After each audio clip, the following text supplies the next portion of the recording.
Welcome to you all.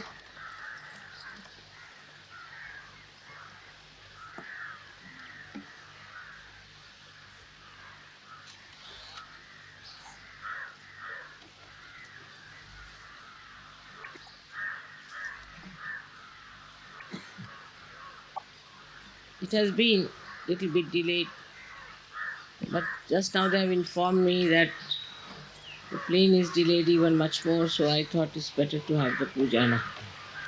Though the English had told us that they would like to attend from the very beginning. They always get many more pujas, that may be the reason.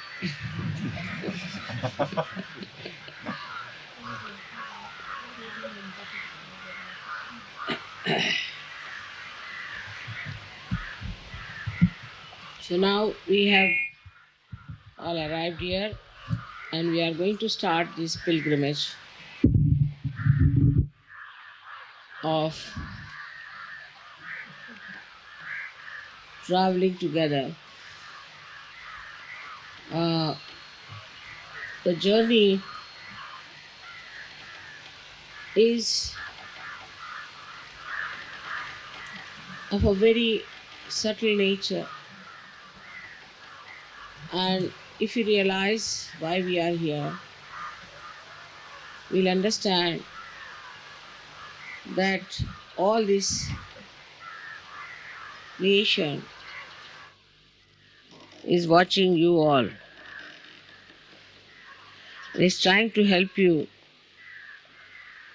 that you should ascend and that you feel your depth and thus enjoy yourself. The travel may not be very comfortable. The roads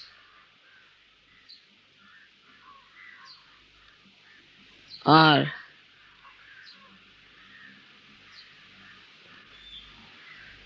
so very filled with speed breakers and all kinds of obstructions. It's a journey like of our ascent, I felt. That our speed has to be brought down. In the West, we have become very speedy, no doubt. And to bring down this speed, we have to use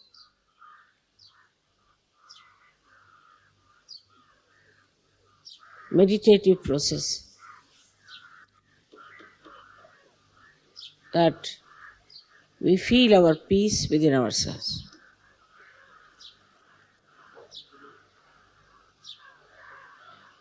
Also, the thoughts are bombarding our minds, and we react very fast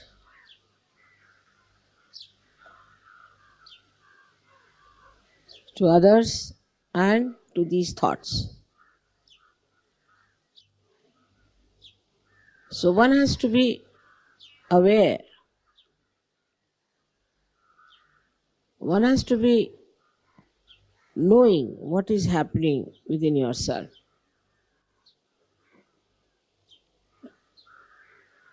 That the thoughts are bombarding you, you are trying to ascend, and you find it very difficult to get rid of the thoughts.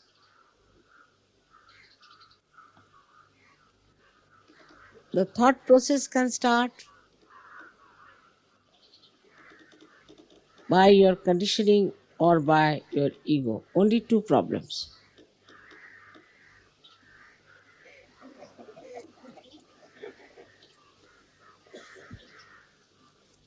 And you are the one who is under the challenge.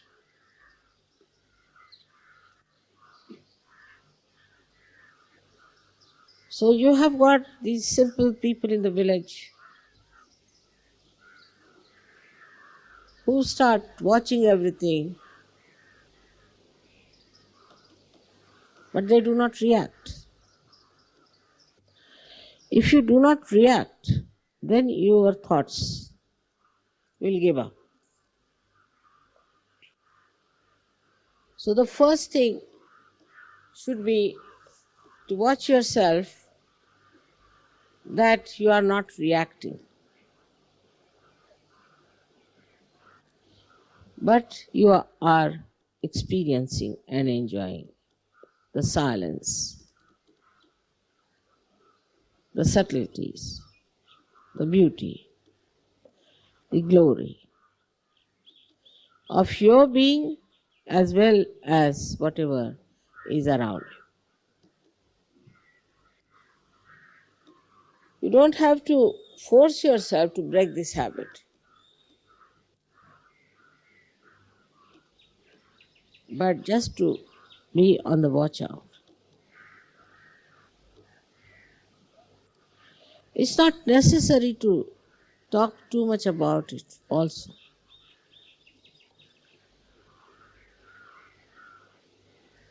Nor it is necessary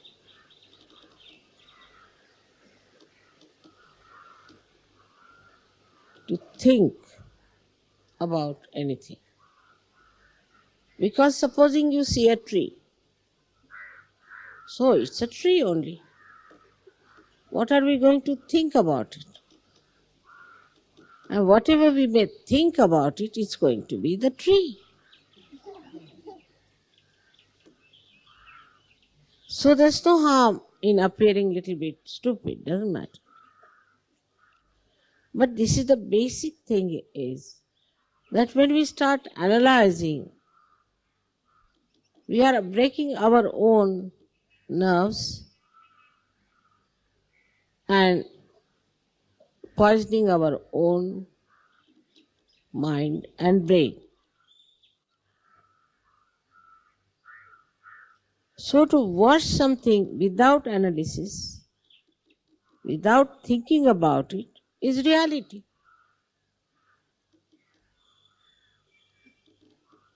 If you can achieve that point where you watch everything without reacting, you are in reality.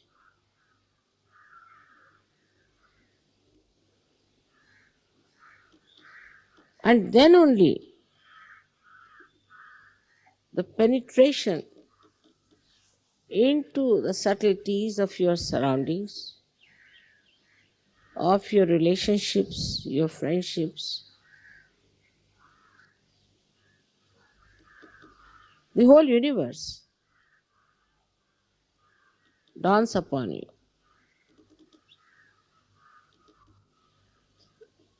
That's why I've said that in this pilgrimage, the first thing we have to remember, that we have to be aware ourselves.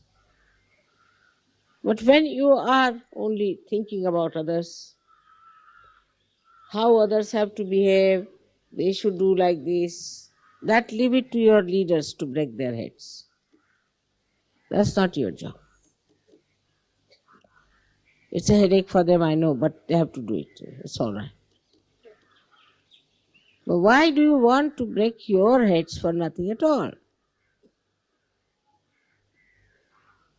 So to judge others, to think of others, what they are doing, what's wrong with them, about anything whatsoever you may think is wrong, is not going to be corrected. Like I know some people who are especially bureaucrats, they are traveling, supposing by the car.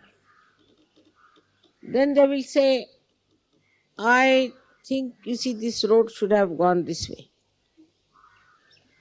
Or I think it would have been nice if this house was facing the other way. But it's not, see. It is not going to face. It is going to be the way it is.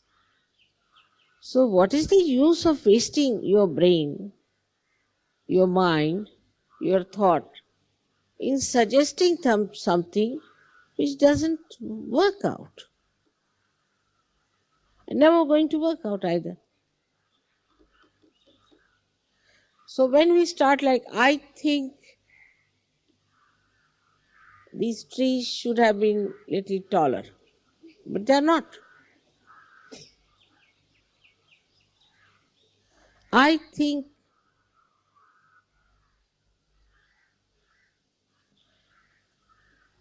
that the crows should stop their noise. They will not. So just accept it. Acceptance is the way we are going to enjoy. But acceptance doesn't mean tolerance, because tolerance means you have to work very hard to accept that the trees are of the same height. They can't grow. It's too much for you. When you say, I have to tolerate it, you see, because my mind doesn't accept.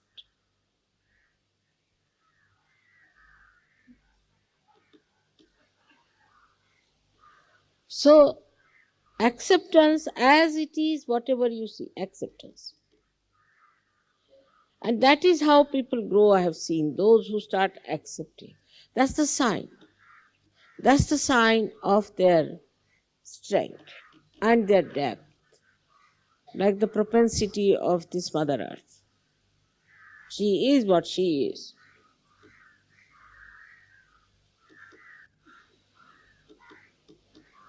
And she bears whatever is there.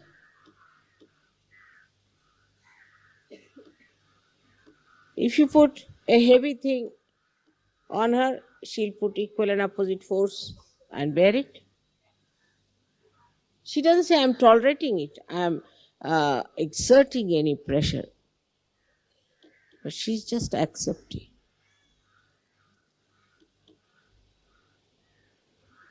So the witnessing and awareness develops when we start just accepting things as they are.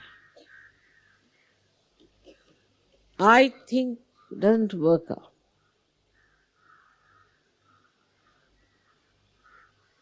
I think it would have been better like this, doesn't work out.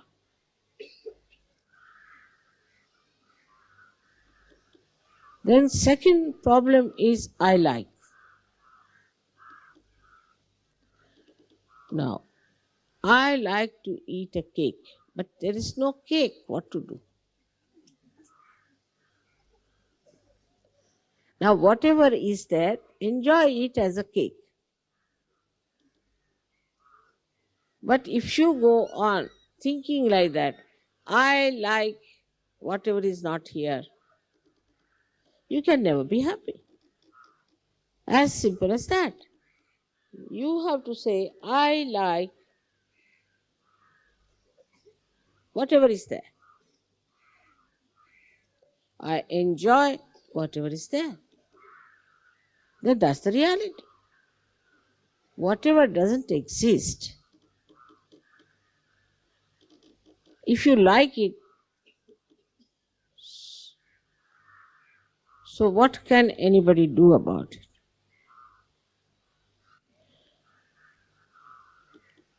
It works out in so many ways, in so many facets in life, that advantage is taken by people because we become so vulnerable to our likes and dislikes that the entrepreneur take over and they create likes and dislikes in our heads and put ideas every day. I've seen it now, how they do it. Through television, through newspaper, through this, that. So then you say, now I like this. But from where this liking has come is the conditioning which is put into your head.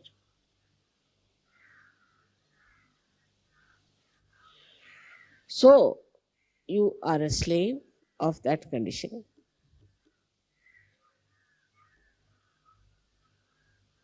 I only like roses and I don't like any other flower. Well, why? Why you don't like any other flower?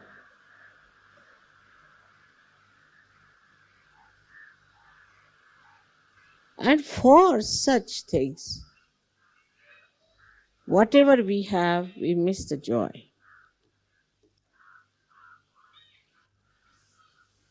So the second part should be that enjoy everything.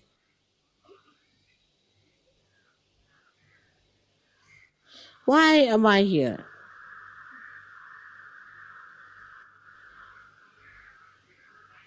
It's not a very comfortable place by any chance. So why am I here?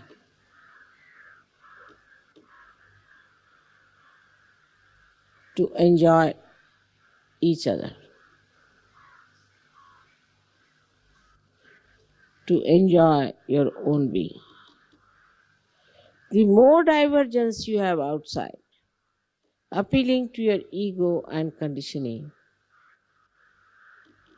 the more your mind is busy with that,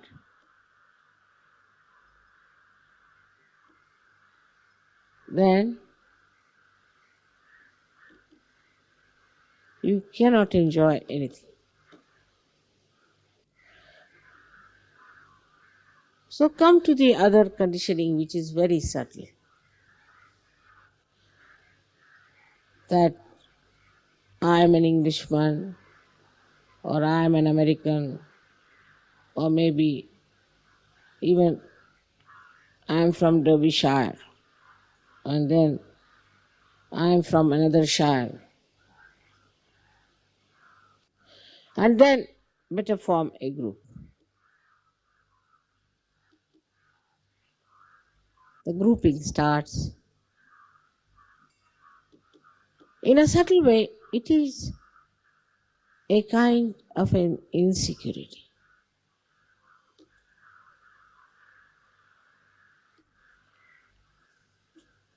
So we start clubbing. Animals do that very often. They have to do it because their sense of insecurity is quite wrong. And then human beings also do it, but not the saints, not the angels. They don't form because they have no nationality. Nationality is also a condition. They don't belong to any one place, to any one country. So now those who have come by plane had to come because from every country there's one plane by which they come. Must know one thing, that now we have landed and we are all Sahajayogis here, and forget your countries.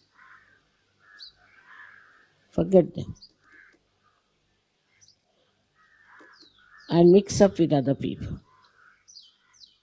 Please do not form groups. There is no need at all to form groups. So I would request you that in the buses, because it starts from the airport, you start forming groups and it continues till the end, you go back. I think it would be a nice idea to break that and let people sit together of different countries and different nationalities and talk to each other, try to know about each other, try to find out about each other, not just what you know from the newspaper, but the different problems of Sahajayoga. What are the problems of Sahajayoga in a particular country? What happens in a particular country? The worst of all is the conditioning of reading also.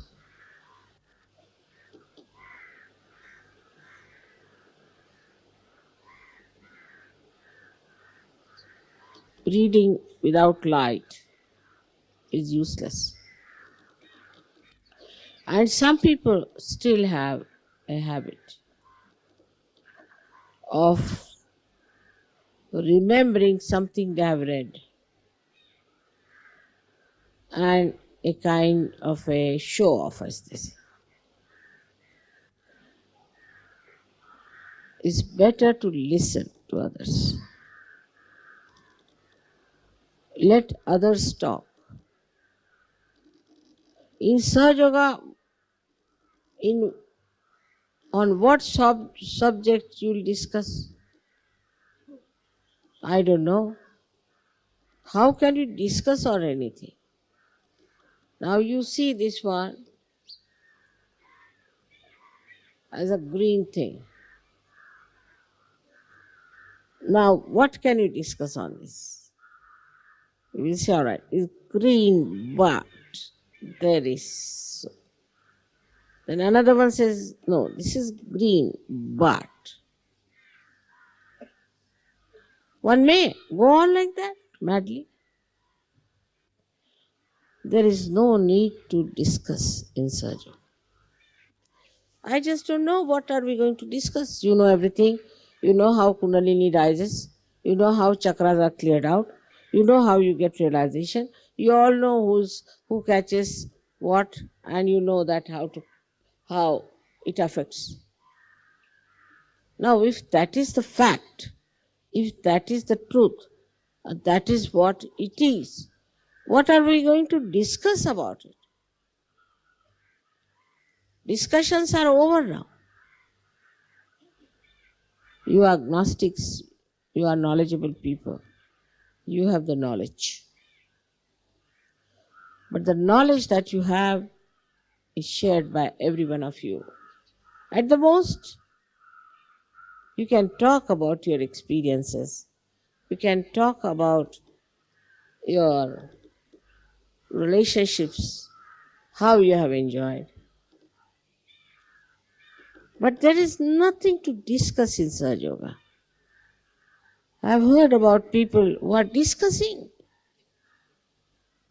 I just don't know how can there be a discussion about Sahaja Yoga. I would be very happy to know if you can tell me how we can discuss about Sahaja Yoga.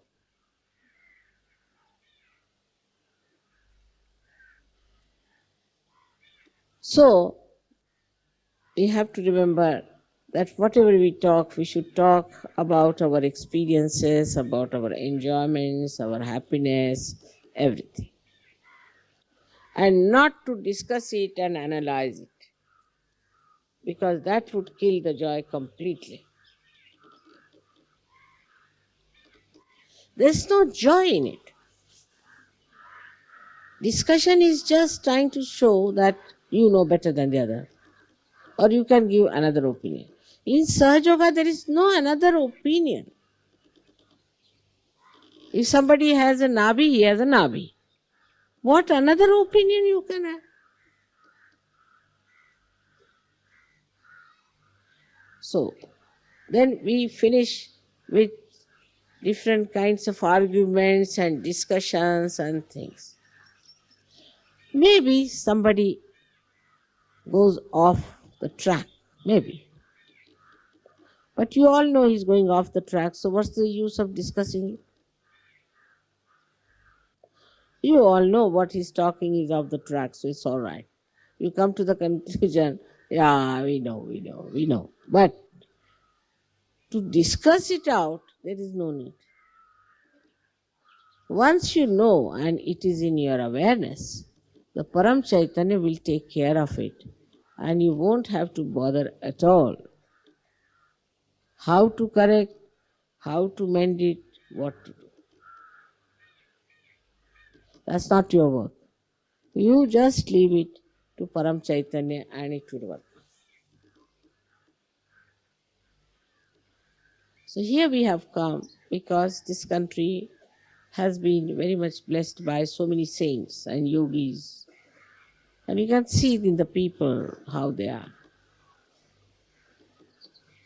And that's why, despite all poverty, despite all kinds of discomforts, and despite the fact that they have not known any Western uh, great things, they are not bothered. I went to Russia. Of course, Russia was great, and so many got realization. And I was really surprised how these people have come to SahajaYoga and accepted it. But one part was very funny, which was, I would say, like the villagers of this country. Those who are still not so matured would not come to SahajaYoga as such. But the difference of their character was really remarkable, because you're going by a taxi. So the taxi fellow says, "Have you got a Marlboro cigarette with you?" I said, "What is that? I have never known of it." "No, if you have one, then we'll take you free, or we'll charge you very little." But an Indian will never say such a thing. He doesn't know all these things. He's not bothered. But if an Indian taxi fellow is going, he'll say, "Have you got a photograph of Mataji with you?"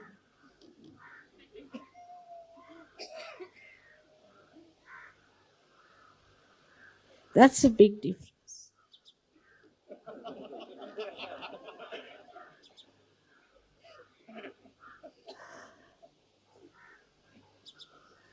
In every aspect I've seen that this another, like there are villagers here, people who are not Sahajayogis, but they respect the saint.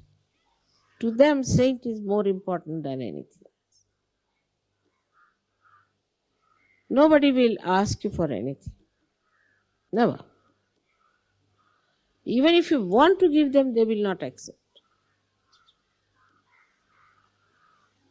They might cheat you, some people who are selling things, but they will never ask from you that you give me this, you give me that.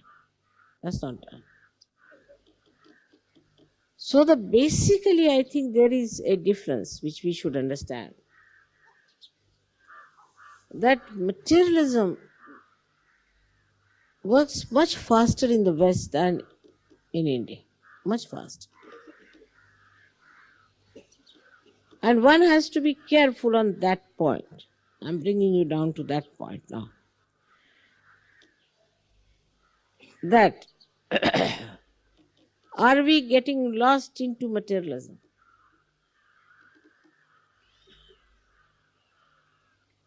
Of course, you know, I'm a great shopper. I have to go on shopping.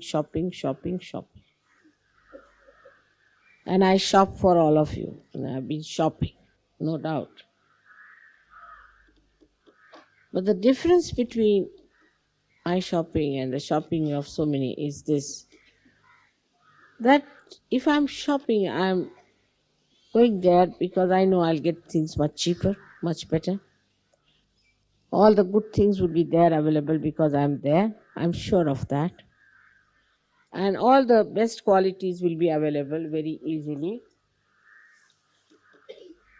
And that I will be able to get things for people because I'll remember all of them for whom I have to buy. It always happens like when I go out for shopping, even if I have to face 400 people, I get the things there all right. That's why I have to go. All right, if you have to go, then you have to think what we are going to buy. I've seen invariably Sahajogis will buy things for non-Sahajogis, always, mostly. I'm buying for my mother, my sister, who is against Sahaja Yoga. Why should you buy for somebody who is against Sahaja? Even if they might be your nearest relations? Do you think they deserve it? So then, we have to know that we are one body. And as this hand must look after the other hand, when we go out shopping or do anything, we should always think what we are going to buy for other Sahajayogis. Of course, I have told you that unless and until somebody is your sister by Rakhi or anything, you need not give presents. But women can buy for women, men can buy for men. Just understand one small thing, that the matter is for expression of our love. That's all. It has no other meaning. I don't find any meaning in it.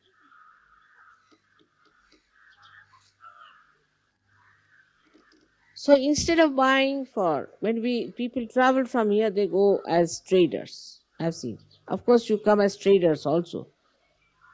But that's something dharmic. But when you go from here, you go as traders. And for whom are you buying? Your relationships are no more with anybody else but Sahajayogis. And only Sahajayogis.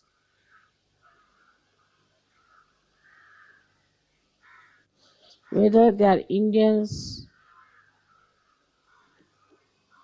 English, Chinese, Swiss, French, Spanish, Germans, anything they may think to be, they are Sahajayogis. And they are born in the land which we call as the kingdom of God. So please be careful on this point. Today being the first day, I wanted to explain to you everything in such a manner that you remember that we are on a pilgrimage. And all of us should be able to grow our awareness. If you cannot grow your awareness, it is useless.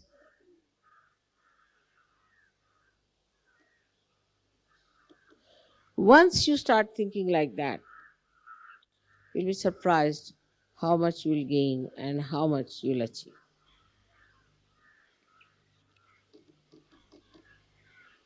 There are no do's and don'ts in Sahaja, really.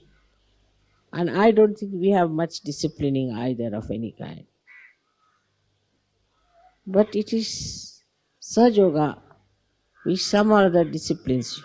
I don't have to tell you anything. It's like the fire. If you put your hand into the fire, it will burn you, whether you like it or not. In the same way, if you do anything asahaj, you will have to pay for it. So you know definitely that you don't want to lose your vibrations, you don't want to become unhappy.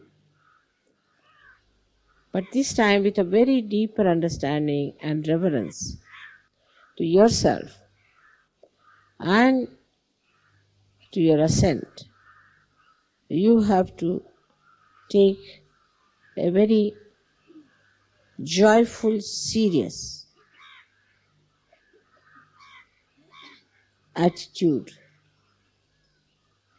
I'm sure this time you all are going to just enjoy yourself.